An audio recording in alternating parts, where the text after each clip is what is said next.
Ya ka program Pulse Polio Immunization ka balai sing ka West Giant Hills District, laple pat ba da ka Emilia CH Momin, Assistant Commissioner Juwai, ka balai dawai polio ru shagi kena ha New Hill Community Hall.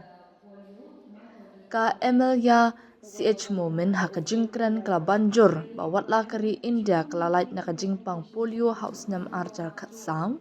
Henry ka jingma ban mi biang kadang sa kat ba ka ni ka jingpang kadang don ha ka perthei barok kowe. Kala banjur ru ya ka jingdon kam ban penlong ye kini ki program man kapor bat kala kintu ya barok ki kimi ki kpa ki badan ki khun ki bahapo san snam ban penthik na ba ki khun jongki kinyo ya ka dawai polio.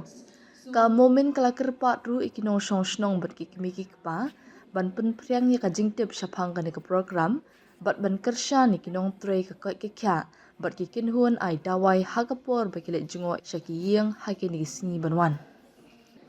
Hadian ka jingalang ka momen haringkat wahe shnong ka dorbar shnong New Hill bat kiwei kiri orang ba kilaya shimbenta hakaba ai dawai polio iki kena kiba hapo sans nam kerta. Ya ka jingalang la penyai da ka Dr. P. Shila, District Medical and Health Officer, bat layu ka jingkran na ka Dr. H.J. Yuria, bat Dr. B. Sutenga, Pediatrician, MCH Panaliar. Although our country has achieved a significant milestone of being declared polio-free back in 2014, as long as this disease exists anywhere around the world, there is a risk of its reoccurrence. So that is why it is very important to have this programs on a regular basis. So I would like to request all the parents who has children below the age of 5 to come forward and receive these 2 drops of polio during this 3 days campaign.